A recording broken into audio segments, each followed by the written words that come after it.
In this lecture, we're going to be talking about the concept of conscious reading. There's a difference between conscious reading and distracted reading. And for you to get the most out of whatever text you're trying to read, conscious reading is the way to go. But now the question is, how can you read consciously? Whether you're a distracted reader or whether you know how to do conscious reading, how can you even improve that? So consciousness as a concept is basically reading effectively requires good conditions and mindset for reading. This is where this conscious reading comes from. And one of the most important factors is to know how to read consciously. And as we said, it is the complete opposite of distracted reading. Now, conscious reading, as you can obviously see, is correlated with our consciousness. There is a huge difference between the word mindful and the expression mindful. Mindfulness is a state where you are conscious and aware. You're using your consciousness. So of course, meditating and getting better at being mindful would help you in the process of conscious reading. But the main idea you need to understand is that you need to be mindful. What I mean is that if there's a lot going on, you have a lot of work to do, or you have a really tight schedule and you want to read real quick, your mind is full with a lot of different information coming from the external or internal environment and effects. This would be one of the main reasons why you'd go from conscious reading to distracted reading, and this is not something that can be. So when there's a lot going on and you feel that you're not going to be able to actually focus on what you're reading, it is better for you not to read because you're not going to really get much out of it. Instead, go finish whatever's distracting you, and then when you're relaxed and you're mindful, then you can focus on conscious reading for it to be a lot more beneficial for you. One other thing you can do is you can take advantage of this spare time when there's nothing really distracting you, and at the same time, you have the tranquility to be able to read on a conscious level. For example, if you take the bus or the train to work every morning and you don't really have anything you need to do, anything you need to think about, you have some free time. This is a perfect time for you to practice conscious reading. So take advantage of this extra time that you have when you can actually apply conscious reading to the different books or different articles you're reading. And sometimes when you're in the distracted reading phase, you want to take yourself into more of a conscious reading.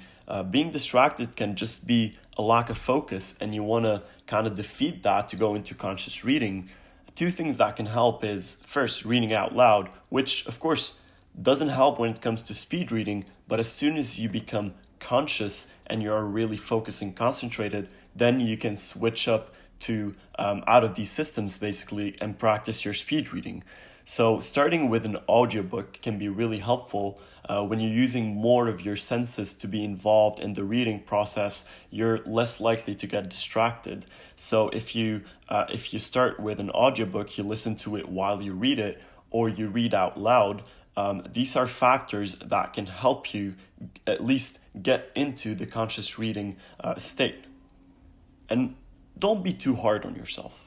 A lot of times when you're not able to concentrate on what you're reading, a lot of people become frustrated, but they force themselves to read even more and focus even more. But if you're having one of those moments where you just cannot focus and you can't do and apply proper conscious reading, you get frustrated and you only make it worse. The stress hormones would make you lose your concentration even more.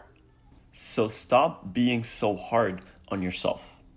Even if you cannot really get into the state of conscious reading, just calm down, pause, and try again later.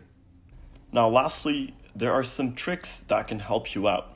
Some small exercises you can do that would help you when it comes to conscious reading. First, if you don't even have an audiobook and you don't want to read out loud because you're with a group of people, you can start by reading the book or article. It usually takes a bit of time for you to actually concentrate and read on a conscious level.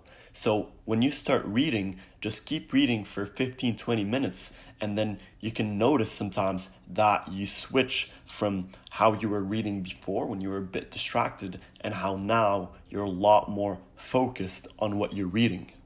And as we were talking before, when you get frustrated, when you feel like you're trying to read with as much awareness as possible, but it's just not working, try to be conscious of when your mind is drifting away and thinking about other stuff. And if it's a random thought that's distracting you, you realizing that you shouldn't think about this anymore and focus on what you're reading instead of getting frustrated can help you go from distracted reading into concentrated reading if you keep repeating the process. And lastly, if you are getting frustrated and you feel like you cannot actually read on a conscious level at the moment, it'd be a really good idea to go meditate or go do something you enjoy, some kind of sport that can actually clear your head and make you mindful. Meditation, as we said, is one of the main factors. Yoga, even if you do some powerlifting, any hobby you have, you can go for photography, for a walk, clear your head, and then you can read. Lastly, just one more tip. We definitely talked about this before, but eliminate sources of distraction, whether it's your phone or your computer or anything. Just eliminate those sources of distraction to be able to actually access conscious reading.